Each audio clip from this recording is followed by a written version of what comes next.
नमस्कार साथियों। जैसा कि हम जानते हैं कि पूरी सृष्टि में, पूरी धरती पर मनुष्य जो है वो एक सबसे उन्नत जीव है। और मनुष्य सबसे उन्नत जीव होने के बाद मनुष्य के लिए यदि अपने जीवन में तरक्की, उन्नति, प्रगति के सभी मार्ग उसे खुलना है तो उसके लिए सबसे पहली और सबसे महत्वपूर्ण आवश्यकता होती है उसका एजुकेशन, यानी उसकी शिक्षा, जिसके द्वारा वो अपने वर्तमान और भविष्य को संवार सकता है। और एक एजुकेशन प्राप्त करके, एक शिक्षा प्राप्त करके वो समाज और देश के, दुनिया के अंदर एक अपनी अलग पहचान बना सकता है। जब भी एक बच्चा अपनी बाल्यावस्था से बाहर निकलता है, जब वो कुछ वर्ष अपनी बाल्यावस्था के बिता लेता है, तो पालकों के सामने एक सबसे बड़ी चुनौती होती है कि अपने बच्चे के लिए एक ऐसा एजुकेशन इंस्टीट्यूट, एक ऐसी शिक्षा प्रणाली, एक ऐसा शिक्षा केंद्र तलाश करना जिसमें पढ़ करके उनका बच्चा अपना एक उज्जवल भविष्य बना सके, एक ब्राइट फ्यूचर बना सके और समाज के अंदर, देश के अंदर, विश्व के अंदर अपनी एक अलग पहचान बना सके। हर व्यक्ति चाहता है कि उनका बच्चा, उनके परिवार का बच्चा, उनके परिवार का सदस्य बहुत अच्छा एजुकेशन प्राप्त करे, बहुत अच्छी शिक्षा प्राप्त करे, क्योंकि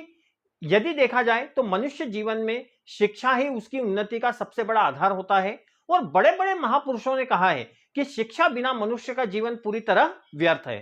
तो यदि शिक्षा की बात करें तो आज की स्थिति में एक पेरेंट्स के सामने बहुत चुनौतीपूर्ण कार्य है अपने बच्चे के लिए एक सही एजुकेशन इंस्टीट्यूट, एक सही शिक्षा के केंद्र को चुनना, जहां पर उनका बच्चा एक अच्छा भविष्य निर्मित कर सके, बहुत अच्छी शिक्षा ग्रहण कर सके और बहुत अच्छी शिक्षा के साथ साथ सर्वांगीण विकास और अपने संस्कारों का भी ज्ञान प्राप्त कर सके। अपनी संस्कृति, संस्कारों का ज्ञान प्राप्त करने के साथ साथ और अपनी बेहतर शिक्षा प्राप्त करने के साथ साथ वो बच्चा अपने जीवन में उत्तरोत्तर प्रगति कर सके। इसके लिए वो हमेशा ये चाहते हैं कि हमारे बच्चे को किसी अच्छे से अच्छे शिक्षण केंद्र में, अच्छे से अच्छे विद्यालय में, अच्छे से अच्छे एजुकेशन इंस्टीट्यूट में एडमिशन दिलाया जाए और वो अच्छी से अच्छी शिक्षा ग्रहण कर सके। लेकिन आजकल की वर्तमान स्थिति में देखें तो किसी भी शहर के अंदर, किसी भी देश के अंदर बहुत सारे अल्टीमेट विकल्प मौजूद है। अगर विकल्पों की बात करें तो कॉन्वेंट स्कूल्स अवेलेबल है, पब्लिक स्कूल्स अवेलेबल है, इंटरनेशनल स्कूल्स अवेलेबल है और एक ट्रेडिशनल स्कूल जो होते हैं वो होते हैं शासकीय स्कूल, जो शासन द्वारा संचालित होते हैं, किसी भी देश की सरकार द्वारा संचालित होते हैं। और उन शासकीय स्कूलों का उद्देश्य होता है कि समाज के हर वर्ग को समान शिक्षा, अनिवार्य शिक्षा उपलब्ध कराना, ताकि समाज का हर वर्ग, समाज का हर बच्चा, समाज के हर क्षेत्र का, हर तबके का बच्चा जो है वो उसे उन्नति के, प्रगति के, अपने भविष्य निर्माण के सभी समान अवसर, अच्छे अवसर प्राप्त हो सके। जब इस बारे में हम चर्चा करें तो सबसे पहले हमें यह देखना होगा कि एक बच्चे के लिए बेहतर स्कूल कौन सा होगा, क्योंकि आजकल अगर देखा जाए तो अलग अलग विकल्पों के साथ में इतने प्रोपोगेंडास हैं मार्केट में कि एक पेरेंट्स बड़ा कंफ्यूज होता है कि हम किस जगह पे हमारे बच्चे को एडमिशन दिलाएं और कहां पर हमारे बच्चे का एक सेफ सिक्योर फ्यूचर होगा। कई तरह की चीजें हैं, कई तरह के एडवर्टाइजमेंट्स हैं, कई तरह की सामाजिक स्थितियां हैं, कई तरह के वैचारिक स्थितियां हैं और उन सब के बीच में एक पेरेंट्स बहुत ही कंफ्यूजिंग पोजीशन में होता है कि अपने बच्चे को कहां एडमिशन कराएं। आज हम इसी बारे में यहां पर इस वीडियो में चर्चा करेंगे, एक बच्चे को कहां एडमिशन कराना चाहिए। तो मैंने जैसे ही इस वीडियो का टॉपिक दिया, यदि आप एक बच्चे को, अपने परिवार के एक सदस्य को, अपने घर के एक नवजात बच्चे को जो कि अभी वर्तमान में 3 या 4 साल का हुआ है, जिसे प्ले नर्सरी, प्री नर्सरी और वहां से उसकी एजुकेशन की शुरुआत करनी है, तो यदि आप उस बच्चे को एक सरकारी स्कूल में एडमिशन दिलाते हैं, गवर्नमेंट स्कूल में एडमिशन दिलाते हैं, तो वो बच्चा न केवल बहुत अच्छी शिक्षा प्राप्त कर सकता है बल्कि एक समाज और दुनिया के अंदर, देश के अंदर एक अपनी अलग प्रतिष्ठा, अलग पहचान कायम कर सकता है। और साथ ही साथ वो बच्चा अपनी नौकरी से पहले, अपनी जॉब से पहले, अपनी हायर एजुकेशन लेकर के जैसे ही वो बाहर निकलता है उस समय तक एक करोड़पति इंसान बन सकता है। बहुत ध्यान से आपको सुनना पड़ेगा। बच्चा बिना जॉब किए अपनी हायर एजुकेशन से बाहर निकलते समय, अपने जॉब लगने से पहले, अपनी मैरिज से पहले, अपनी शादी से पहले वो एक करोड़पति इंसान बन सकता है। अब कैसे बन सकता है, इसी बारे में हम इस वीडियो में पूरी चर्चा करेंगे। तो सबसे पहले यदि हम बात करें सरकारी स्कूलों की, तो सरकारी स्कूलों की क्या क्या विशेषताएं होती है उसके बारे में चर्चा कर लेना ज्यादा बेहतर होगा। तो हम सरकारी स्कूलों की विशेषताओं के बारे में यहां पर चर्चा करते हैं। तो यदि शासकीय स्कूलों की विशेषताएं देखें तो सबसे पहली विशेषता होती है निःशुल्क शिक्षा। निःशुल्क शिक्षा अर्थात फ्री एजुकेशन। यदि सरकारी स्कूलों की बात की जाए तो सरकारी स्कूलों में शासन सभी छात्रों को निःशुल्क शिक्षा उपलब्ध कराता है। आज के समय में यदि अगर शिक्षा की बात करें तो शिक्षा का इतना व्यवसायीकरण हो चुका है, और शिक्षा के व्यवसायीकरण के कारण एक सबसे आम व्यक्ति जो है वो बड़ा परेशान है, क्योंकि उसको इतना ज्यादा फीस पेमेंट करनी पड़ती है, इतनी ज्यादा फीस देनी पड़ती है कि वो कई बार उस फीस को अफोर्ड नहीं कर पाता है। आर्थिक परेशानियां हैं, वित्तीय परेशानियां हैं, और उन सबके बीच में यदि मान लो एक से ज्यादा घर में बच्चे हैं तो उसके लिए बच्चों को पढ़ाना काफी मुश्किल हो जाता है। उसके लिए ये सोचना और समझना मुश्किल हो जाता है कि वो बच्चों की शिक्षा के ऊपर ज्यादा फोकस करे या घर के अन्य पारिवारिक खर्चों को ठीक ढंग से चलाए। तो ये बड़ा कंफ्यूजिंग पॉइंट होता है। उस कंडीशन में ये निःशुल्क शिक्षा जो है वो बहुत इंपॉर्टेंट पॉइंट है। इस निःशुल्क शिक्षा के द्वारा बच्चा जो है वो सरकारी स्कूलों में फ्री एजुकेशन प्राप्त करता है, बहुत अच्छी एजुकेशन प्राप्त करता है। और उसी पैसे को यदि इन्वेस्ट कर दे एक पालक, मान लीजिए एक पालक जो है वो एक पेरेंट जो है, यदि उनके पास उनकी वित्तीय स्थिति ठीक है, वो बच्चे को अच्छे कॉन्वेंट स्कूल्स में या प्राइवेट स्कूल्स में पढ़ा सकते हैं। लेकिन यदि उसके बावजूद वो सरकारी स्कूल में बच्चे का एडमिशन कराते हैं, उसको फ्री एजुकेशन मिलती है, तो कहीं ना कहीं वो बच्चे का जो सेविंग्स होती है उस सेविंग्स को यदि वो इन्वेस्ट करते हैं तो वो बच्चा जॉब लगने के पहले, एक नौकरी लगने के पहले करोड़पति इंसान बन सकता है, और वो एक बहुत अच्छा अमाउंट क्रिएट कर सकता है। अगली चीज, निःशुल्क पुस्तकें। सरकारी स्कूलों में सेकंड फैसिलिटी होती है, फ्री एजुकेशन के बाद होती है निःशुल्क पुस्तकें। आज यदि वर्तमान में देखा जाए तो किसी भी कॉन्वेंट स्कूल में, किसी भी पब्लिक स्कूल, इंटरनेशनल स्कूल में यदि जाए तो अलग अलग राइटर्स की, अलग अलग कंपनीज की बुक्स को अगर देखा जाए तो मार्केट में उसकी वैल्यू, उसकी कॉस्ट जो है वो बहुत ज्यादा होती है। कई बार पेरेंट्स उस कॉस्ट को अफोर्ड नहीं कर पाते हैं या बहुत परेशानियां उठाते हुए वो उन पुस्तकों को खरीदते हैं। तो यदि सरकारी स्कूल में देखा जाए तो सरकारी स्कूलों में निःशुल्क पुस्तकें जो हैं वो बच्चों को एक बराबर समान रूप से पढ़ाई का अवसर प्रदान करती है। अगला है निःशुल्क साइकिल वितरण योजना। शासन के पास एक और समस्या आई कि यदि मान लीजिए किसी गांव में, वैसे प्राइमरी स्कूल सभी गांवों में खोल दिए गए, लेकिन यदि किसी गांव में middle school, high school, higher secondary school available नहीं है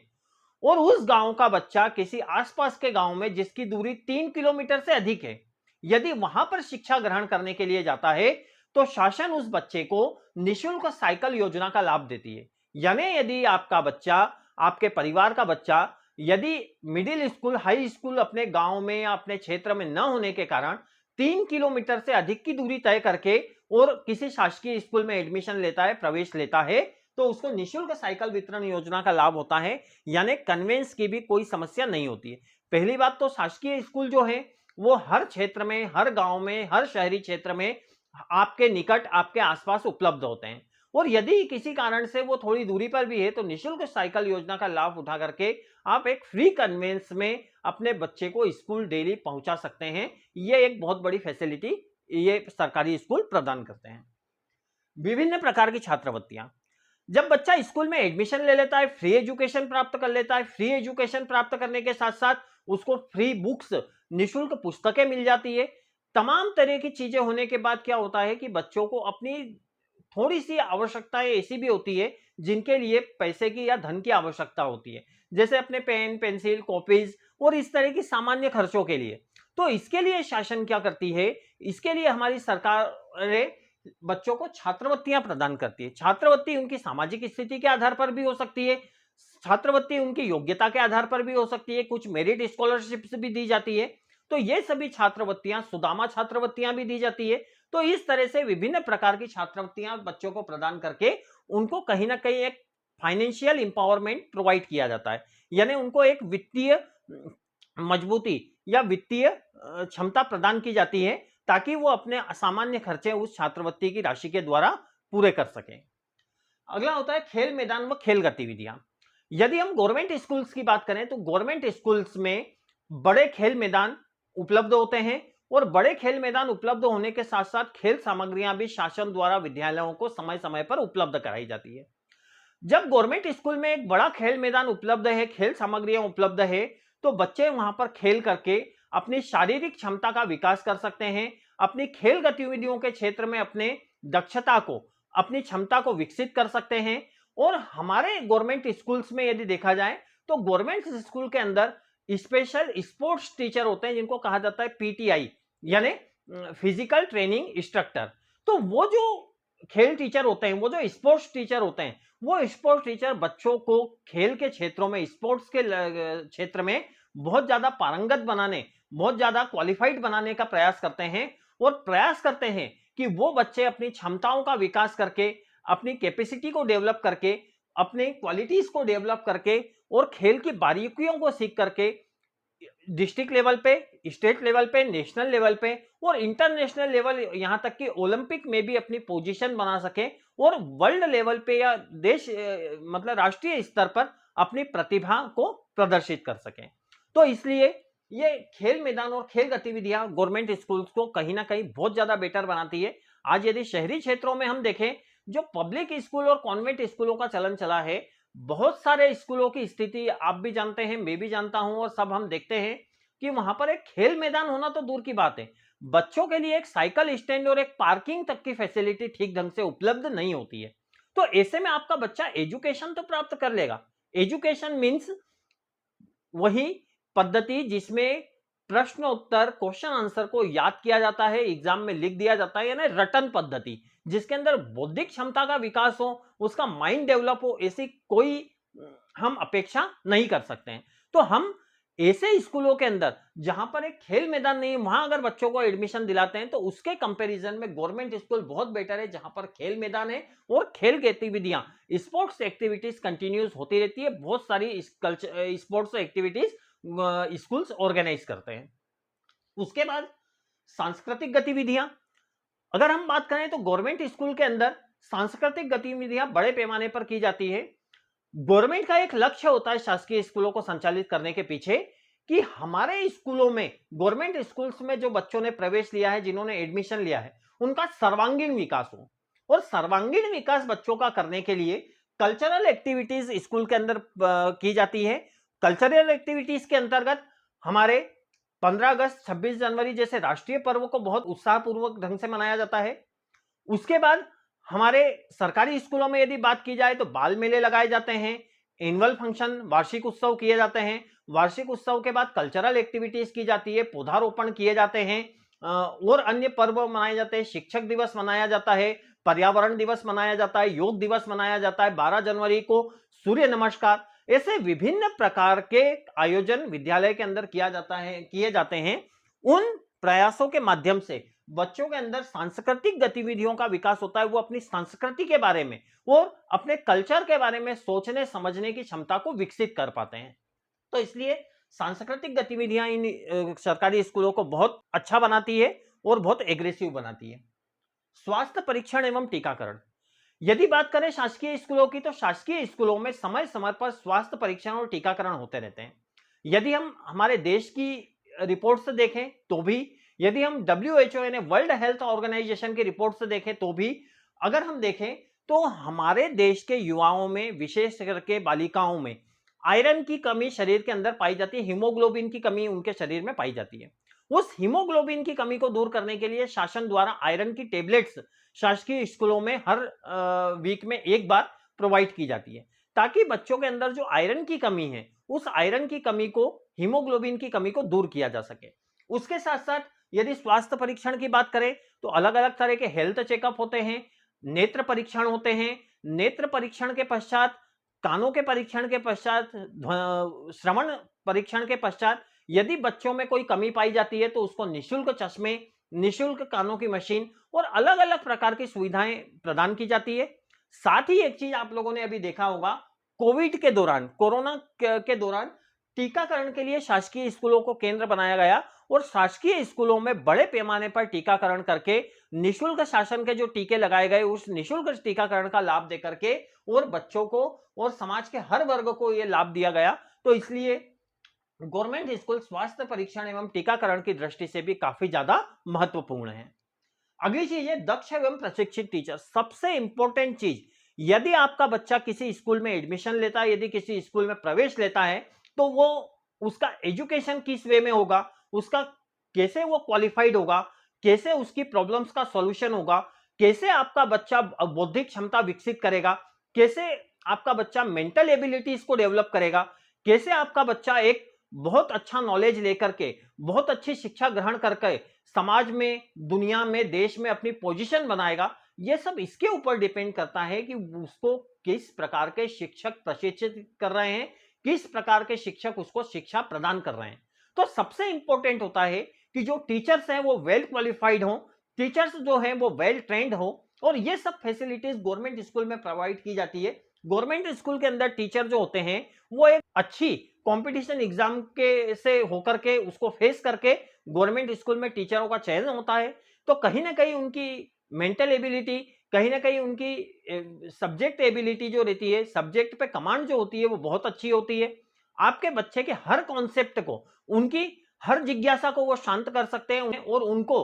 अपने विषय के अंदर वो दक्ष बना सकते हैं। इसलिए गवर्नमेंट स्कूल में क्या होता है कि वेल क्वालिफाइड और ट्रेंड टीचर्स, ट्रेंड का मतलब क्या होता है कि यदि आपके स्कूल्स में टीचर हैं तो वो प्रॉपर ट्रेन, जैसे स्किल्स की आवश्यकता होती है। जब कोई व्यक्ति स्पेशल कार्य करता है तो स्पेशल कार्य के लिए कुछ स्पेशल स्किल्स की आवश्यकता होती है। जैसे आप देखते हैं, यदि आपके हड्डी में कोई समस्या हुई है तो आप हड्डी के डॉक्टर को बताएंगे। यदि आपकी आंखों में कोई समस्या हुई है तो आप आंखों के डॉक्टर को बताएंगे। यदि आपके हार्ट में कोई समस्या हुई है तो आप हार्ट स्पेशलिस्ट डॉक्टर को बताएंगे। यदि आपको अपने मकान का या अपनी एक बिल्डिंग का नक्शा बनवाना है तो आप सिविल इंजीनियर के पास जाएंगे। तो इस प्रकार से हर व्यक्ति जो स्पेशलाइजेशन लेकर के मार्केट में होता है या स्पेशलाइजेशन लेकर के समाज के अंदर अपनी सेवाएं देता है, उसकी सर्विसेज कहीं ना कहीं अन्य व्यक्तियों की तुलना में बेटर होती है। तो हमारी अगर बात करें गवर्नमेंट स्कूल की, तो यहां पर ट्रेंड टीचर्स, प्रशिक्षित शिक्षक होते हैं, अर्थात बीएड, डीएड, एमएड यानी bachelor of education, diploma in education, master in education. तो वो शिक्षक जो होते हैं वो बच्चे के एक एक कॉन्सेप्ट को, एक एक अवधारणाओं को, एक एक उनकी जो जिज्ञासाएं हैं उनको बहुत अच्छे से क्लियर कर सकते हैं, बहुत डीप स्टडी उनको करा सकते हैं, सब्जेक्ट के अंदर बहुत अच्छी कमांड उन बच्चों की डेवलप कर सकते हैं और उन बच्चों को बहुत अच्छा नॉलेज प्रोवाइड कर सकते हैं। इसलिए दक्ष और प्रशिक्षित टीचर बहुत इंपॉर्टेंट है, जो कि गवर्नमेंट स्कूलों को अन्य स्कूलों से बेहतर बनाते हैं। और इन सभी टीचरों का एक लक्ष्य होता है, इन सभी टीचरों का एक लक्ष्य होता है जो कि शासन का लक्ष्य भी होता है कि हमारे शासकीय स्कूलों में बच्चा जो है उसका सर्वांगीण विकास हो, वो अपने क्षेत्र में, वो जिस भी क्षेत्र में जाए वहां पर वो एक अपनी अलग पहचान बना सके, देश और समाज के निर्माण में अपना बहुत अच्छा योगदान दे सके। और इसके लिए लगातार शिक्षक प्रयास करते रहते हैं। और ये शिक्षक जो हैं वो अपनी पूरी क्षमताओं के साथ, हमने कई ऐसे टीचर देखे जो कि वेल क्वालिफाइड इंजीनियरिंग करे हुए हैं, पीएचडी करे हुए हैं, डॉक्टरेट करे हुए हैं। उसके अलावा बहुत ऐसे शिक्षक हैं जिन्होंने कई बड़ी बड़ी एग्जाम क्लियर करने के बावजूद एजुकेशन को, शिक्षा को अपने प्रोफेशन के रूप में चुना और अपना जीवन समर्पित किया है। कई ऐसे राष्ट्रपति पुरस्कार विजेता शिक्षक हमारे बीच में मौजूद है जो कि केवल और केवल समाज के निर्माण में और देश के निर्माण में अपना योगदान देने के लिए एजुकेशन डिपार्टमेंट के अंदर बने हुए हैं और जिन्होंने अपना पूरा जीवन छात्रों के हित के लिए, छात्रों के कल्याण के लिए और छात्रों को अच्छे से अच्छा नॉलेज, ज्ञान देने के लिए समर्पित किया है। तो ये दक्ष और प्रशिक्षित teacher, well qualified and trained teacher जो हैं वो शासकीय स्कूलों की सबसे बड़ी स्ट्रेंथ है। उसके अलावा पीएम पोषण योजना, शासन की एक और मंशा है कि कोई भी बच्चा किसी भी तरह से शासकीय स्कूलों में एडमिशन लेने से वंचित न रहे, कोई भी बच्चा शिक्षा से वंचित न रहे। शिक्षा से वंचित रहने के लिए जो मेन रीजन से जब एनालिसिस किया गया अलग अलग कमिटीज द्वारा, तो यह प्राप्त हुआ कि शिक्षा न प्राप्त करने के पीछे दो तीन जो मेजर रीजंस होते हैं। वो पहला है, एक तो पुअर्टी यानी गरीबी। तो उसके लिए तो क्या है, निःशुल्क शिक्षा शुरू की गई, निःशुल्क पुस्तकें शुरू की गई, प्राइमरी लेवल पे बच्चों को निःशुल्क ड्रेस भी दी जाती है, यूनिफॉर्म्स वहां भी शासकीय स्कूलों में प्रोवाइड की जाती है। अब उसके बाद जो है, उसके बाद अगली चीज आवश्यकता हुई कि बच्चा एक ऐसे बैकग्राउंड से आया है, ऐसे परिवार से आया है जहां उसे अगर भोजन ठीक से नहीं मिल पाता है, भोजन तो मिल पाता है लेकिन पौष्टिक भोजन नहीं मिल पाता है, वो कुपोषण का शिकार हो रहा है, वो शारीरिक रूप से कमजोर है, तो वो पढ़ाई अपनी किस प्रकार से कर पाएगा। तो इसके लिए शासन ने पहले मध्याह्न भोजन योजना चालू की थी और उस मध्याह्न भोजन का नाम भी परिवर्तित करके पीएम पोषण योजना किया गया है। इस पीएम पोषण योजना का उद्देश्य यह है कि छात्रों को पौष्टिक भोजन जिसके अंदर सभी संतुलित आहार के पोषक तत्व जैसे प्रोटीन, विटामिन, कार्बोहाइड्रेट, वसा, जल और खनिज लवण, इन सभी पोषक तत्वों से युक्त, सभी पोषण से युक्त भोजन अलग अलग मेनू के रूप में, डेली अलग अलग मेनू के रूप में बच्चों को प्रोवाइड किया जाता है। इसलिए प्रोवाइड किया जाता है ताकि छात्र जो हैं, जो स्कूलों में पढ़ने वाले बच्चे हैं, प्राइमरी स्कूल के, मिडिल स्कूल के, वो शारीरिक रूप से दक्ष हों, उनको प्रॉपर पोषण उनके शरीर के लिए मिल सके, वो कुपोषण से बच सके और अच्छा पौष्टिक भोजन ग्रहण करके वो अपने क्षमताओं का, अपनी दक्षताओं का शैक्षणिक कार्यों में ठीक ढंग से उपयोग कर सके और अच्छी से अच्छी शिक्षा ग्रहण करके अपने जीवन में उन्नति और प्रगति कर सके। तो इसके लिए ये पीएम पोषण योजना लागू की गई। तो इस प्रकार से यदि हम देखें तो शासकीय स्कूलों में ऐसी अनेकों विशेषताएं हैं और ये तो कुछ मेजर चीजें हमने ली हैं। इसके अलावा भी ऐसी कई तरह की विशेषताएं शासकीय स्कूलों में है जो कि शासकीय स्कूलों को बहुत बेहतर बनाती है। और बहुत बेहतर बनाने के साथ साथ शासकीय स्कूलों की एक और विशेषता है कि शासकीय स्कूलों में जो टीचिंग प्रोवाइड की जाती है, शासकीय स्कूलों में जो शिक्षण कराया जाता है, वो सामान्य रूप से रीजनल लैंग्वेजेस में कराया जाता है। जिन हिंदी भाषी राज्यों की बात करें तो वहां हिंदी में शिक्षा प्रदान की जाएगी। अगर गुजरात की बात करें तो गुजराती में, महाराष्ट्र की बात करें मराठी में, तमिलनाडु की बात करें तमिल में। उसके बाद अलग अलग क्षेत्रों में यदि हमारे देश के देखें तो उनको अलग अलग क्षेत्रीय भाषाओं में उनको शिक्षा प्रदान की जाती है। तो स्थानीय भाषा में और अपनी रीजनल लैंग्वेज में अगर शिक्षा प्रदान की जाती है तो उससे बच्चे के बौद्धिक विकास पर बहुत अधिक प्रभाव पड़ता है, उसका बौद्धिक विकास ठीक ढंग से होता है और बौद्धिक विकास ठीक ढंग से होकर के बच्चे में सोचने विचारने की क्षमता निर्मित होती है और वो बच्चा कहीं ना कहीं अपने जीवन में अन्य बच्चों की तुलना में बहुत अधिक सक्सेस, बहुत अधिक सफल होता है। इसीलिए आप सभी ने सुना होगा, जनरली हम पेपरों में, अखबारों में पढ़ते हैं, हम टीवी न्यूज चैनल्स में देखते हैं कि कई बार हमें ये चीज देखने को मिलती है कि एक मजदूर का बेटा जो है वो कलेक्टर बन गया, एक शासकीय स्कूल में पढ़ने वाली महिला जो है, बालिका जो है, वो किसी जिले की कलेक्टर बन के आई, किसी सरकारी स्कूल में पढ़ने वाला एक मजदूर का बेटा जो है वो आपके जिले का एसपी या आईजी बन गए। उसके अलावा किसी मजदूर का बेटा जो है आईएफएस यानी फॉरेन सर्विसेज में सिलेक्ट हो गया। आपके किसी शासकीय स्कूल में पढ़ने वाला बच्चा बहुत बड़ा उद्योगपति बन गया। ये सब चीजें क्यों हो पाती है? ये सब चीजें इसलिए हो पाती है क्योंकि शासकीय स्कूल में जब बच्चा पढ़ता है, गवर्नमेंट स्कूल में जब बच्चा पढ़ता है तो वो समाज की हर प्रकार की परिस्थिति से अवगत होता है और हर प्रकार की परिस्थिति से जब वो अवगत होता है, जब वो उसको जानता है, उसको समझता है, तो कहीं ना कहीं बच्चे के अंदर उन चीजों को सॉल्व करने की, उन चीजों का समाधान करने की क्षमता उत्पन्न होती है। ऐसी बौद्धिक क्षमता उत्पन्न होती है जिससे वो समाज के अंदर अपना एक बेटर रोल प्ले कर सकता है और समाज के अंदर अपना एक बेहतर योगदान दे सकता है। अब यदि हम बात करें, बहुत सी बार पालकों के ये क्वेश्चंस होते हैं या कई समाज के कुछ लोगों के ये क्वेश्चंस होते हैं कि गवर्नमेंट स्कूल के अंदर फैसिलिटीज तो है, गवर्नमेंट स्कूल के अंदर वेल टीचर्स मिल जाएंगे, फ्री एजुकेशन मिल जाएगा, फ्री बुक्स मिल जाएगी, कई तरह की चीजें, लेकिन कहीं ना कहीं वो स्कूल्स में कई तरह की समस्याएं होती है। टीचर से अदर एक्टिविटीज करवाई गई जो कि नॉन एजुकेशनल होती है, जो शासकीय कार्य करवाए जाते हैं, उससे बच्चों की पढ़ाई प्रभावित होती है। तो मेरा केवल आप लोगों से एक ही निवेदन है कि शासन ने शासकीय स्कूलों को जो बनाया है, शासन ने शासकीय स्कूलों की जो नींव रखी है वो बच्चों की पढ़ाई के लिए, बच्चों के सर्वांगीण विकास के लिए रखी है। अगर समाज को, यदि समाज के किसी वर्ग को शासकीय स्कूलों के प्रति कोई भी अगर शिकायत है तो शासन के साथ हम पत्राचार करें, शासन के साथ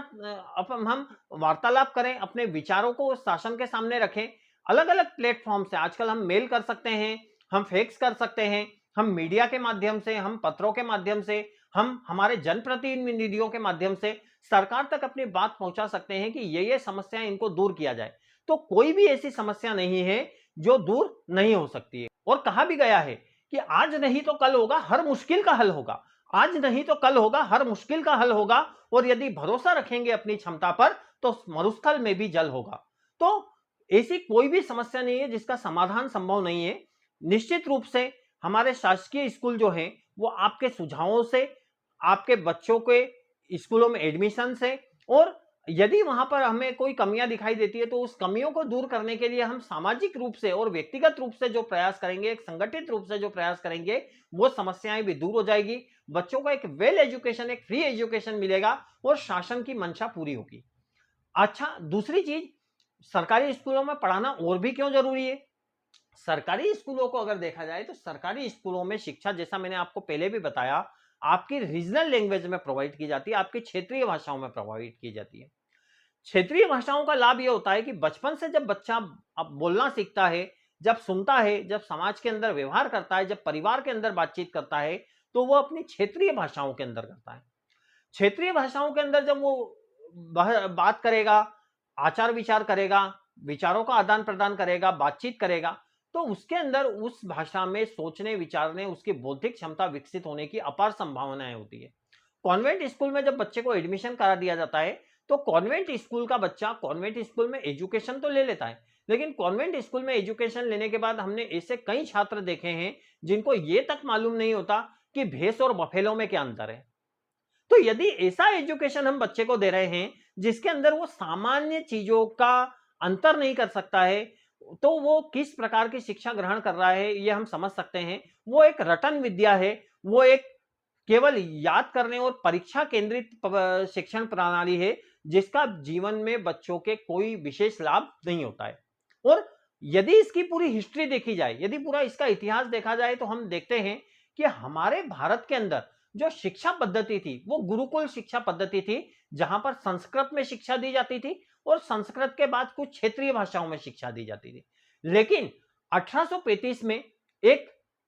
अंग्रेज बुद्धिजीवी, अंग्रेजों के लिए तो वो बुद्धिजीवी था, लेकिन भारत के लिए वो एक दुष्ट अंग्रेज लॉर्ड मेकाले, उस लॉर्ड मेकाले नाम के ब्रिटिशर ने, उस लॉर्ड मेकाले नाम के अंग्रेज ने भारत के अंदर जब एनालिसिस किया, तो भारत के अंदर एनालिसिस करने पर उसने पाया कि उस समय 1835 के पहले भारत के अंदर जो एजुकेशन रेट था, जो शिक्षा की दर थी, वो थी 97%। यानी हमारे देश के 97% लोग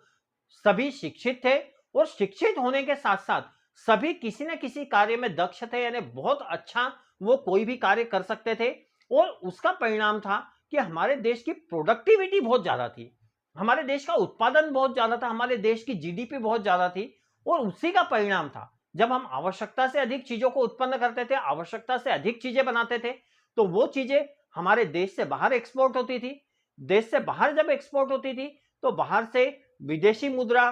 सोने की मुद्राएं, सोने के सिक्के हमारे देश को मिलते थे। और उस सब के परिणाम स्वरूप हमारा भारत जो था बहुत ज्यादा धनी देश था, और इसीलिए भारत को सोने की चिड़िया भी कहा जाता था। और यही रीजन है कि भारत के अंदर विदेशी आक्रांता जो है वो लगातार आते रहे और भारत के अंदर लूट खसोट करते रहे। आपने देखा होगा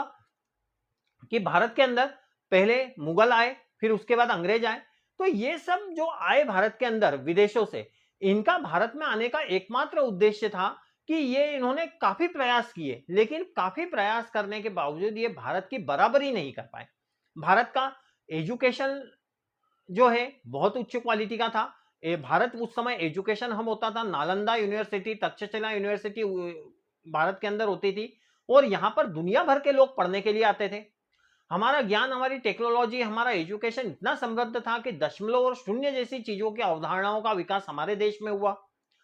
अगर बात करें पाइथागोरस प्रमेय की, तो पाइथागोरस प्रमेय जिसको हम पढ़ते हैं, उस पाइथागोरस थ्योरम के सैकड़ों वर्ष पूर्व बोधायन प्रमेय जो है, वो बोधायन प्रमेय के रूप में पाइथागोरस प्रमेय को पहले ही भारत के अंदर सिद्ध कर दिया गया था। तो इस प्रकार से अगर देखा जाए, तो भारत जो है वो एजुकेशन में, टेक्नोलॉजी में, कपड़ा व्यापार में, मसाला उद्योग में, तकनीकी में, कभी सभी चीजों में भारत जो है वो अन्य देशों की तुलना में बहुत ज्यादा उन्नत था। और बहुत ज्यादा उन्नत होने के कारण भारत के अंदर बहुत सारी विदेशी मुद्राएं आती थी। भारत बहुत धन संपन्न देश था, और धन संपन्न देश होने के कारण जब विदेशियों लोगों ने ये देखा कि भारत का मुकाबला नहीं किया जा सकता है, भारत की बराबरी नहीं की जा सकती है, तो फिर उन्होंने क्या किया कि एक प्रोफेशनल, जैसा देखा जाता है आजकल प्रोफेशनल चोर लुटेरों की गैंग होती है, तो वैसे प्रोफेशनल चोर लुटेरों की गैंग ने भारत के ऊपर अनेकों बार आक्रमण किए। लॉर्ड मेकाले नाम के ब्रिटिश बुद्धिजीवी, या भारत की दृष्टि से देखा जाए तो एक दुष्ट अंग्रेज ने, लॉर्ड मेकाले ने भारत के अंदर जब 1835 में एक शिक्षा नीति लागू की थी, जिसे कहा जाता है इंडियन एजुकेशन एक्ट। उस इंडियन एजुकेशन एक्ट की अगर विशेषता देखें, तो उसमें इंडियन नाम की कोई भी चीज नहीं थी। मतलब कुल मिला के भारतीय शिक्षण व्यवस्था को नष्ट करके, जिसके अंदर बौद्धिक प्रधानता पर ध्यान दिया जाता था, जिसके अंदर कल्चरल एक्टिविटीज पर ध्यान दिया जाता था, जिसके ऊपर सोशल स्किल्स डेवलपमेंट पर ध्यान दिया जाता था, जिस एजुकेशन के अंदर ज्ञान अर्जन को, बौद्धिक क्षमता के विकास को महत्व दिया जाता था, उसको पूरी तरह से समाप्त करके लॉर्ड मेकाले ने एक ऐसी शिक्षा नीति लागू की थी जिसके बारे में उसने स्वयं अपने ब्रिटिश साथियों को एड्रेस करते हुए कहा था कि मैं भारत में एक ऐसी शिक्षण पद्धति लागू करूंगा, एक ऐसी एजुकेशनल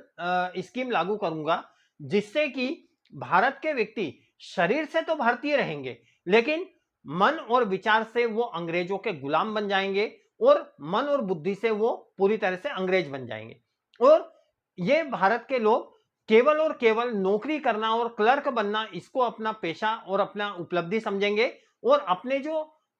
प्राकृतिक गुण हैं, अपने जो सांस्कृतिक गुण हैं, उन सांस्कृतिक गुणों को वो पूरी तरह से खो देंगे और केवल मानसिक रूप से गुलाम बन करके रह जाएंगे। तो लॉर्ड मेकाले की इस पॉलिसी ने जो 1835 में आई थी, उसने हमारे देश के शैक्षणिक व्यवस्था को बहुत ज्यादा प्रभावित किया, और बहुत ज्यादा प्रभावित करने का परिणाम यह हुआ कि हमारे देश के अंदर जो हर व्यक्ति एक व्यवसायी था, हर व्यक्ति जो नौकरी के बारे में सोचता भी नहीं था, हर व्यक्ति जो दूसरों को नौकरी देने के बारे में सोचता था, दूसरों को रोजगार प्रोवाइड करता था, दूसरों को जॉब प्रोवाइड करता था, वो व्यक्ति केवल और केवल नौकरी के बारे में सोचने लगा। आज भी अगर हम देखें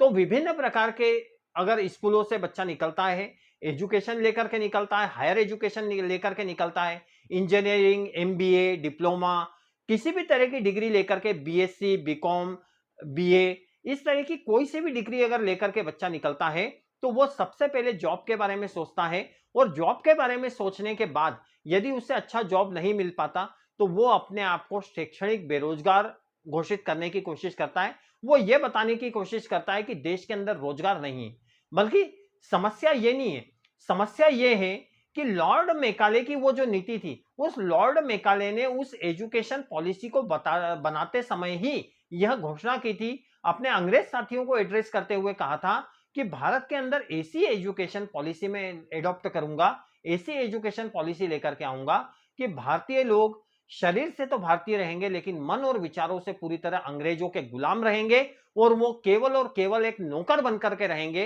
तो इसी कारण से आप यदि देखें तो जितने भी पब्लिक स्कूल, कॉन्वेंट स्कूल, जितने भी इंग्लिश मीडियम के स्कूल हैं, यदि वहां से कोई बच्चे निकलते हैं तो आपने आपके परिवार में देखा होगा, आपके समाज में देखा होगा, आपके आसपास देखा होगा, आपके संबंधियों के घर देखा होगा, आप उसके बारे में विभिन्न प्रकार के केस स्टडीज पढ़ सकते हैं। मोर देन 90% या 95% बच्चे जो हैं वो केवल और केवल नौकरी के बारे में सोचते हैं, नौकरी ढूंढते हैं, नौकरी करते हैं। केवल 2 से 3% बच्चे होते हैं वहां से निकले हुए जो हायर एजुकेशन लेकर के कोई बिजनेस, कोई व्यवसाय करते हैं, और वो बिजनेस और व्यवसाय भी अधिकांश अगर देखा जाए तो वो उनका पुश्तैनी बिजनेस व्यवसाय होता है, जो उनके दादाजी द्वारा, जो उनके फादर द्वारा स्टेब्लिश किया गया। और केवल 1 या 2% ऐसे होते हैं जो अपनी क्षमताओं के आधार पर, अपनी दक्षता के आधार पर कुछ नया कर पाते हैं। तो इस प्रकार से यदि देखा जाए तो कॉन्वेंट स्कूल का कॉन्सेप्ट केवल केवल गुलामी की मानसिकता वाला है। और यदि हम बच्चों को सरकारी स्कूल में एडमिशन दिलाते हैं, सरकारी स्कूलों में उनको प्रवेश दिलाते हैं, तो बच्चे के सोचने विचारने की क्षमता, उसका बौद्धिक विकास, उसका मानसिक विकास ठीक ढंग से होता है, और वो बच्चा जो है वो आगे चल करके एक देश और दुनिया के अंदर अपनी अलग पोजीशन बना सकता है। देश और दुनिया के अंदर एक बड़ा व्यापारी बनकर के, बड़ा उद्योगपति बनकर के, और बड़ा व्यवसायी बनकर के, एक इंडस्ट्रियलिस्ट बनकर के, एक लघु उद्योग खोल करके, और अलग अलग तरीके से वो समाज के विभिन्न लोगों को जॉब प्रोवाइड कर सकता है। तो यदि आप चाहते हैं कि आपका बच्चा बहुत अच्छी तरक्की करे, बहुत ज्यादा उन्नति करे, समाज के लोगों में कोई नई दिशा देने का कार्य करे, समाज को एक नई डायरेक्शन में ले जाने का कार्य करे, और उन कॉन्वेंट स्कूलों में पढ़ने वाले जो, जिन्हें समाज होशियार बच्चे या बहुत टैलेंटेड बच्चे समझता है, उनको नौकरी देने वाला बने, ऐसा अगर आपके बच्चे को आप बनाना चाहते हैं तो निश्चित रूप से आपके बच्चे को सरकारी स्कूल में एडमिशन कराइए, ताकि वो बच्चा अपनी स्किल को डेवलप करके और देश और समाज के अंदर जॉब प्रोवाइडर बन सके, जॉब देने वाला बन सके। हम देखते हैं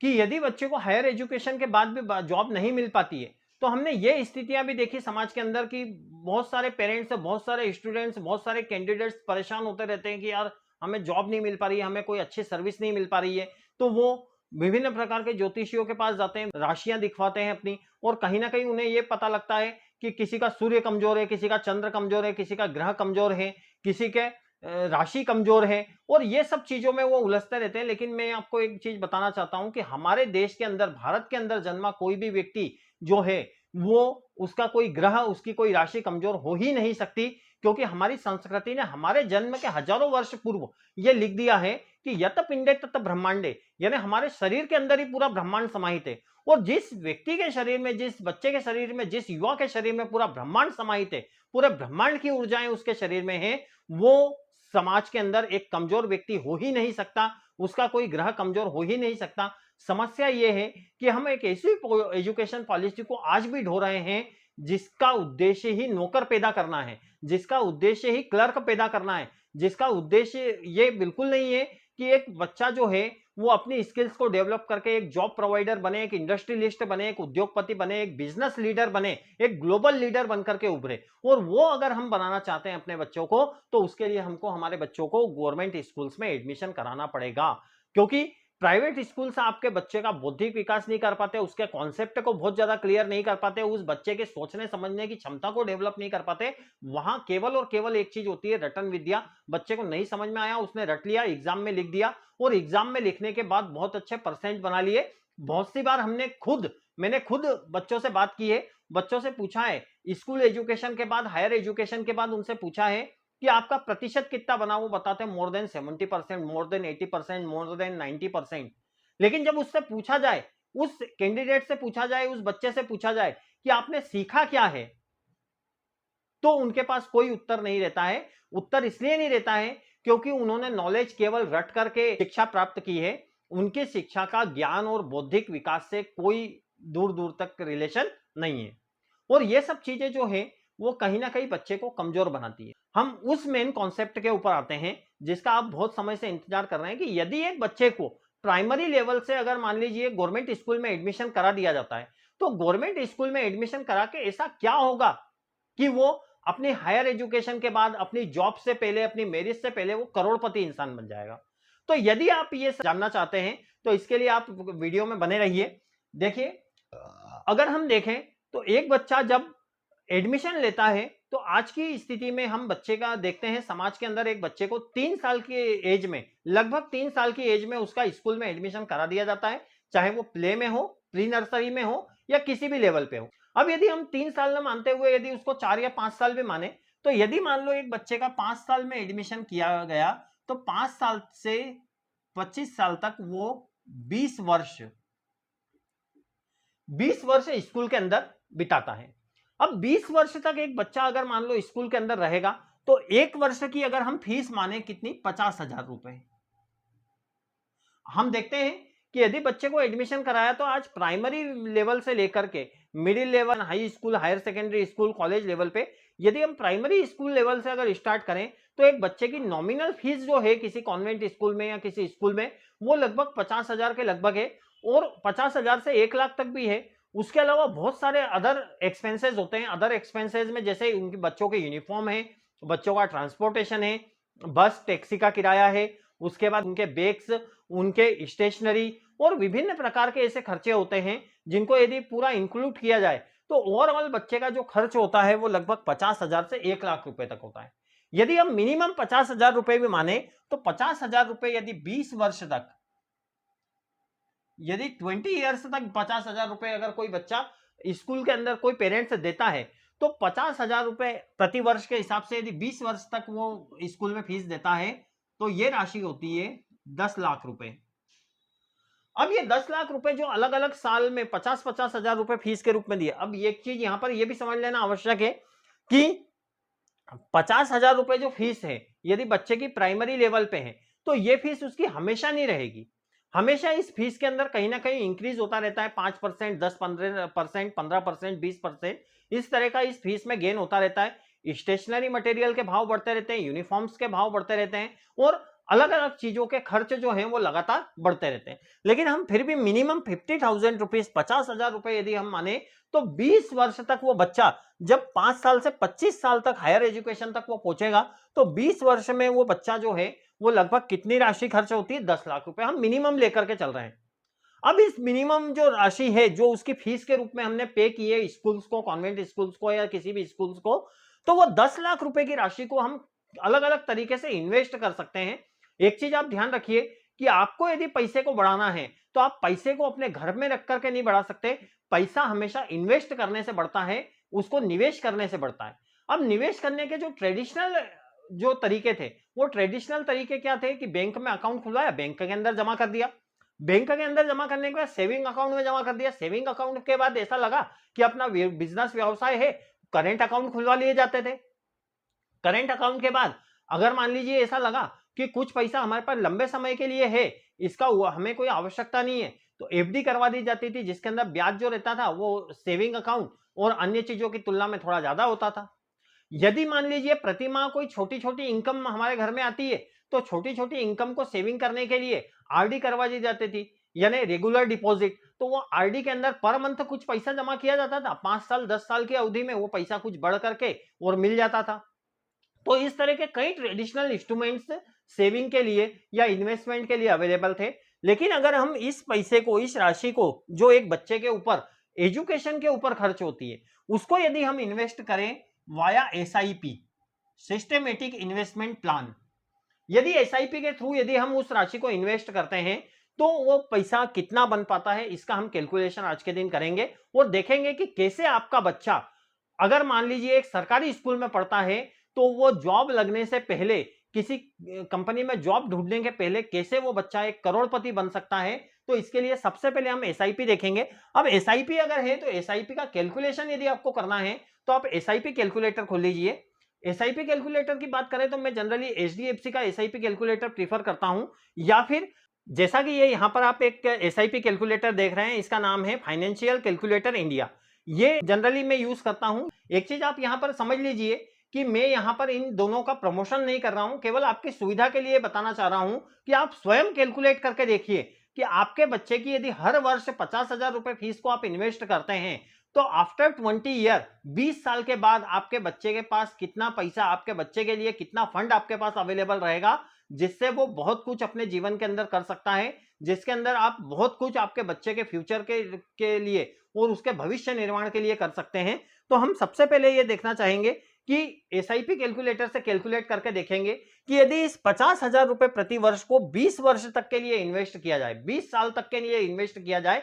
तो कितनी राशि बनती है। आपको अगर इस कैलकुलेटर के ऊपर स्वयं कैलकुलेट करके देखना है तो इसकी लिंक मैं डिस्क्रिप्शन बॉक्स में डाल दूंगा, आप वहां स्वयं अपने हाथ से अमाउंट डाले, टाइम ड्यूरेशन डाले, जो उसका इंटरेस्ट है, ब्याज, उस ब्याज को डाले और स्वयं देखें कि आपका बच्चा कितना ज्यादा उसके अंदर ग्रोथ कर पाता है। तो मैं यहां पर आपको कैलकुलेट करके बताऊंगा। यहां में एसआईपी कैलकुलेटर खोल लेते हैं। एसआईपी कैलकुलेटर के अंदर हम पर ईयर जो रेगुलर डिपॉजिट करेंगे वो करेंगे 50,000 रुपए। 50,000 रुपए जो है उसके अंदर हम इंटरेस्ट ले रहे हैं कितना, 20%, और हमारी टर्म जो रहेगी, जो टाइम ड्यूरेशन रहेगा, वो टाइम ड्यूरेशन हम ले रहे हैं 20 साल। तो हम जब इस फाइनेंशियल कैलकुलेटर के अंदर जब 50,000 रुपए प्रति वर्ष का अमाउंट डालते हैं और 20 वर्ष के लिए, ये 20 वर्ष का ड्यूरेशन है, 20 वर्ष का समय है, इसके लिए हम राशि डालते हैं, और जो इंटरेस्ट है, जो ब्याज है, वो ब्याज हम लेते हैं कितना, 20%। तो इस प्रकार से हम जब इन्वेस्ट करते हैं तो 20 साल बाद जो राशि होती है वो होती है 1,12,00,000। ये 1,12,00,000 की राशि 20 साल बाद बनती है। अब सबसे पहला इंपॉर्टेंट चीज ये है कि आप कहेंगे या कोई भी ये पूछेगा कि ये कैसे पॉसिबल है कि 20% का इंटरेस्ट रेट प्राप्त हो जाए। तो मैं साथियों आपको बताना चाहता हूं कि यदि हम कोई पैसा जमा कराते हैं, किसी इन्वेस्टमेंट स्कीम्स के अंदर जमा कराते हैं, तो हमको यह देखना जरूरी है कि उसके अंदर किस प्रकार का ब्याज मिलता है। यदि हम बात करें तो एसआईपी के अंदर जो ब्याज होता है, सिस्टमेटिक इन्वेस्टमेंट प्लान के अंदर जो ब्याज होता है, वो कंपाउंडिंग इंटरेस्ट होता है ना, चक्रवृद्धि ब्याज होता है। और चक्रवृद्धि ब्याज वो मैजिक है, चक्रवृद्धि ब्याज वो एक फार्मूला है जो कि आपके पैसे को समय के साथ बहुत ज्यादा मल्टीपल करता जाता है, बहुत ज्यादा बढ़ाते जाता है। और इस तरह से इस एसआईपी के माध्यम से कंपाउंडिंग इंटरेस्ट, चक्रवृद्धि ब्याज का लाभ उठा करके आप 20 साल में 20% के इंटरेस्ट रेट से आपके बच्चे के लिए 1,12,00,000 रुपए जैसा बड़ा अमाउंट इकट्ठे कर सकते हैं और उस बच्चे के फ्यूचर के लिए एक सही प्लानिंग कर सकते हैं। उसके बाद यदि देखा जाए, अब ये तो मैंने 50,000 मिनिमम राशि ली, कंटिन्यूअस 50,000 ली, आपको मालूम है बच्चा मिडिल स्कूल में जाएगा उसके खर्चे बढ़ेंगे, हाई स्कूल में जाएगा खर्चे बढ़ेंगे, हायर सेकेंडरी में जाएगा खर्चे बढ़ेंगे, हायर एजुकेशन में जाएगा बीएससी बीकॉम बीए करेगा, इंजीनियरिंग करेगा, मेडिकल करेगा, उसके बाद आपका बच्चा जो है वो किसी एमबीए इंस्टीट्यूट में, एमसीए इंस्टीट्यूट में एडमिशन लेगा, वहां पर खर्च बहुत ज्यादा होते हैं। यदि हम केवल 10% बढ़ा दें, अगर मान लीजिए कि जो फीस है उसको पर ईयर 10% बढ़ा लें, उसको कैलकुलेट करके देखते हैं कि जो गेन होगा हमारा, वो गेन हमारा होगा 10% का। जो फीस के अंदर हमारी बढ़ोतरी होगी वो 10% की होगी। वही समय हम ले रहे हैं 20 वर्ष, ब्याज दर जो इंटरेस्ट रेट है वो हम ले रहे हैं 20%। अगर हम केवल फीस में 10% पर ईयर की बढ़ोतरी अगर लेकर के चलें और कैलकुलेट करते हैं तो यह राशि कितनी होती है? यह राशि लगभग होगी 1,90,00,000। यानी यदि आपके बच्चे के पर ईयर आप जो उसके नाम से सेविंग कर रहे हैं, आपकी जो स्कूल फीस बच रही है उस स्कूल फीस को जब आप सेविंग कर रहे हैं, यदि उसमें हर वर्ष आप 10-10% बढ़ा करके सेविंग करते हैं, 10-10% ज्यादा इन्वेस्ट करते हैं, तो 10-10% ज्यादा अगर इन्वेस्ट करते हैं तो 20 साल की अवधि में लगभग वो पैसा बन जाएगा 1,90,00,000 रुपए, यानी लगभग 2 करोड़ के आसपास। तो इस तरह से आपके बच्चे को एक सरकारी स्कूल में पढ़ा करके आप अच्छा नॉलेज डेवलप कर सकते हैं, उसकी बौद्धिक क्षमता का विकास कर सकते हैं और साथ ही एक बड़ा अमाउंट बना सकते हैं, एक बड़ी सेविंग कर सकते हैं। अब आप बोलेंगे कि यदि बच्चे को अच्छा एजुकेशन नहीं मिला तो इस पैसे का हम क्या करेंगे, इस राशि का हम क्या करेंगे, इस बड़े अमाउंट का? अगर बच्चे का फ्यूचर ही सेफ नहीं हुआ तो इस राशि का क्या उपयोग हो जाएगा? तो मैं आपको बताना चाहता हूं साथियों कि बच्चे का फ्यूचर जो है वो नौकरी डिसाइड नहीं करती है। किसी बच्चे ने किसी कॉन्वेंट स्कूल से एजुकेशन ले लिया, किसी कंपनी में नौकरी ज्वाइन कर ली, किसी कंपनी के अंदर एक मैनेजर बन गया, किसी कंपनी के अंदर एक इंजीनियर बन गया, असिस्टेंट इंजीनियर बन गया, कोई वर्कर बन गया, कोई सुपरवाइजर बन गया, ये नौकरी करना बच्चे का फ्यूचर नहीं है। यदि प्राइवेट स्कूल में न पढ़ाते हुए हम उसे सरकारी स्कूल में पढ़ाते हैं, पर ईयर इन्वेस्टमेंट करते हैं तो एक बड़ी राशि, यानी यदि आप 50,000 50,000 रुपए प्रति वर्ष के हिसाब से करते हैं तो 1,12,00,000, और यदि आपकी फीस में आप केवल 10% का पर हर वर्ष इंक्रीज करते हैं, हर वर्ष बढ़ाते हैं, तो आपकी 20 साल में जो अमाउंट बनता है वो 1,90,00,000 रुपए बनता है। और यहां पर इन्वेस्टमेंट की जो स्ट्रेटेजीज है उसके अंदर एक और कॉन्सेप्ट आता है, पोर्टफोलियो मैनेजमेंट। अब पोर्टफोलियो मैनेजमेंट क्या होता है, यदि हम उसके बारे में अगर डिस्कस करेंगे तो वीडियो बहुत ज्यादा लंबा हो जाएगा, उसके बारे में हम और अगले किसी वीडियो में डिस्कस कर लेंगे कि पोर्टफोलियो मैनेजमेंट क्या होता है। और यहां पर चूंकि हम बात कर रहे हैं कि इतना बड़ा अमाउंट बनता है, इतना बड़ा अमाउंट किस कारण से बनता है इसके बारे में हम चर्चा कर चुके हैं। ये बनता है कंपाउंडिंग इंटरेस्ट, चक्रवृद्धि ब्याज के कारण। और ये कंपाउंडिंग इंटरेस्ट वो पावर है जो आपके इन्वेस्टमेंट को, जो आपके पैसे को बहुत ज्यादा इंक्रीज कर देता है, बहुत ज्यादा बढ़ा देता है।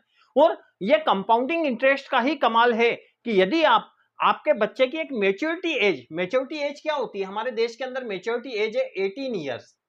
18 ईयर,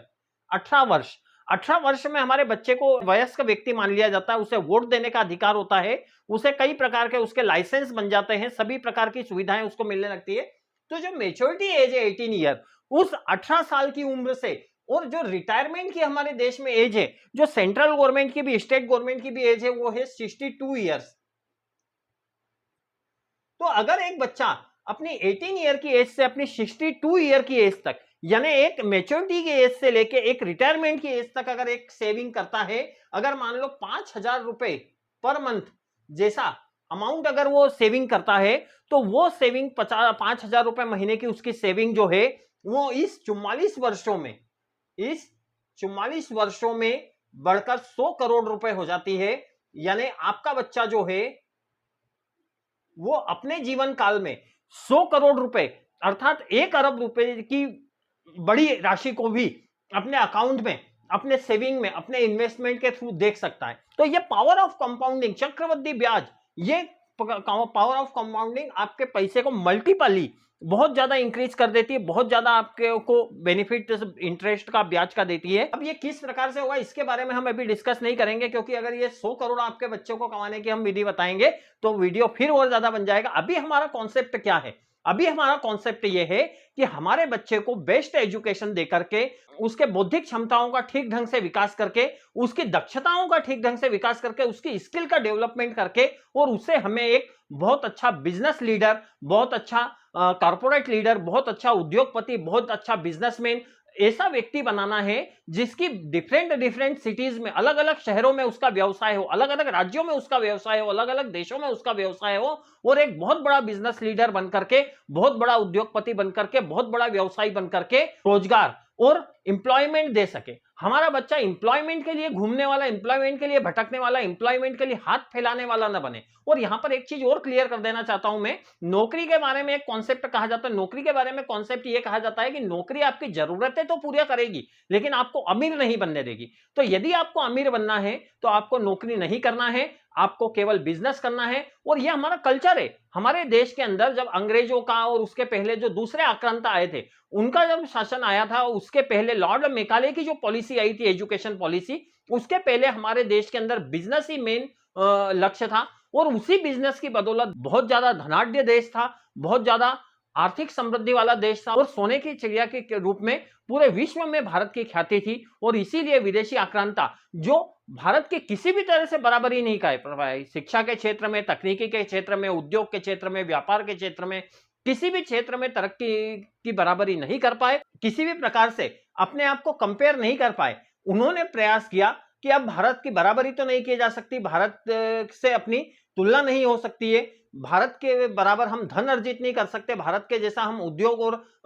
ज्ञान अर्जित नहीं कर सकते हैं। तो उन्होंने भारत पर आक्रमण करके भारत पर शासन करने की नीतियां बनाई। तो इस तरह से यह कहना चाहेंगे कि आपके बच्चे को सबसे पहले बचपन से जब एक चीज सिखाई जाती है, जनरली ऑल फैमिलीज के अंदर, सभी फैमिलीज में ये होता है, बच्चे को बचपन से सिखाया जाता है आपको खूब पढ़ना है, खूब परसेंट बनाना है, आपको बहुत अच्छी नौकरी करना है, बहुत अच्छी कंपनी में नौकरी करना है। हमको कॉन्सेप्ट को बदलना पड़ेगा। कॉन्सेप्ट को क्या बदलना पड़ेगा? हमारे बच्चों को हमको यह सिखाना पड़ेगा कि आपको नौकरी नहीं करना है, आपको अपना व्यवसाय खड़ा करना है, आपको अपना बिजनेस खड़ा करना है, आपको अपनी कंपनी खड़ी करनी है, आपको अपना लघु उद्योग। आपका माइंडसेट इस प्रकार का होना चाहिए कि आप दूसरों को नौकरी दें। आपका माइंडसेट इस प्रकार से होना चाहिए कि मुझे किसी के पास नौकरी नहीं करनी, मुझे किसी की गुलामी नहीं करनी, मैं अपना स्वयं का व्यवसाय शुरू करूंगा, स्वयं का बिजनेस शुरू करूंगा। एक कॉर्पोरेट लीडर के रूप में, एक ग्लोबल लीडर के रूप में अपने बच्चे को तैयार करना है। और साथियों, अगर आपने बच्चे का ठीक ढंग से मोटिवेशन किया, अगर बच्चे को ठीक ढंग से आपने बच्चे को ट्रेन किया, समझाया, तो निश्चित रूप से सफलता मिलेगी।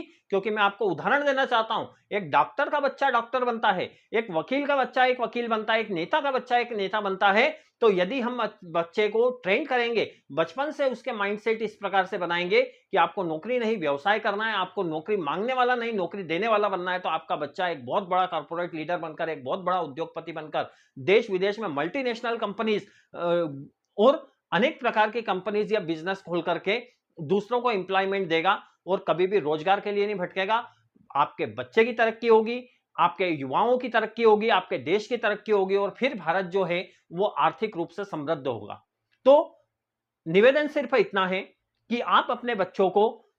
बिजनेस के लिए तैयार कीजिए, व्यापार के लिए, उद्योग के लिए तैयार कीजिए। आपको अपने बच्चों को सपने देखना सिखाना होगा। आपको अपने बच्चों को यह सिखाना होगा कि आप किस प्रकार से देश और दुनिया पर अपने